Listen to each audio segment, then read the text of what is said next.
Bom dia, meus alunos do 8º ano. Hoje nós vamos estudar circunferência e posições relativas. As relações de posições entre elementos no plano constituem a base de diversos estudos para a geometria analítica. As posições relativas entre circunferência e um ponto, circunferência e reta, e posições relativas entre duas circunferências serão abordadas e representadas a seguir. Então, vamos começar com relações entre a posição da circunferência e um ponto, ok? Então, aqui nós temos um ponto interno à circunferência.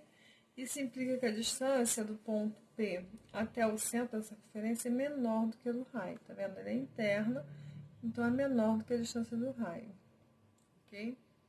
Aqui nós temos o ponto P externo, então quer dizer que a distância entre o ponto e o centro da circunferência é maior do que o R, do que o raio. Aqui já temos um ponto P que pertence à circunferência, então a distância entre o ponto P e o centro da circunferência é igual à medida do raio.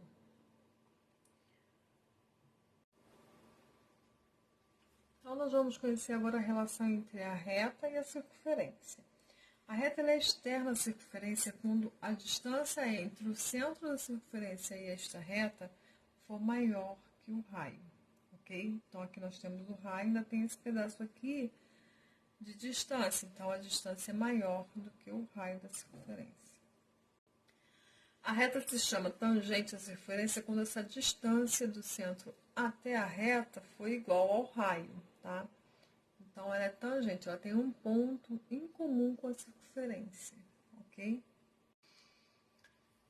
Quando a reta for secante à circunferência, ela tem dois pontos em comum e a distância entre ela e a circunferência é menor do que a medida do raio. Percebe que aqui ela tem um pedacinho do raio, então ela está para dentro da circunferência, tem dois pontos em comum, tá? Está cortando a circunferência, então o nome dela é secante, reta secante à circunferência.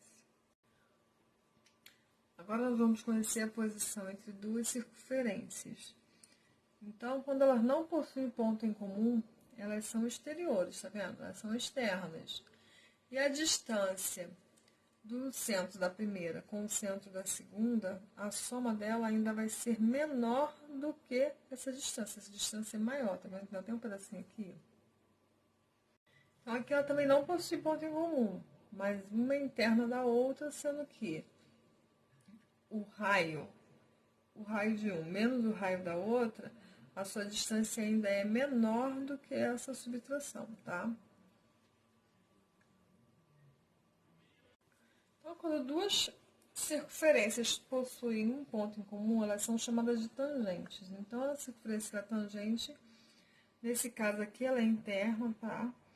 Tangente interna, então tem um ponto em comum, então a sua distância é igual à distância de um raio menos da outra, tá vendo? Eu subtraí o raio da maior, quando menor ainda tem esse pedacinho do raio da circunferência maior, ainda tem esse pedacinho aqui, ok?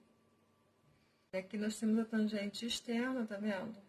A soma dos raios é igual à distância, se eu somar esse raio com esse raio, é igual à distância entre esses centros, tá?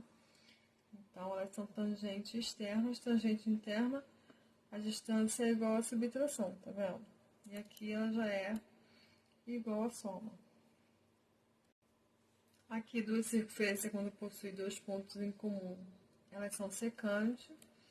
Então, eu posso subtrair o raio de um com da outra, que a distância vai ficar entre essa sua subtração e sua soma, ok?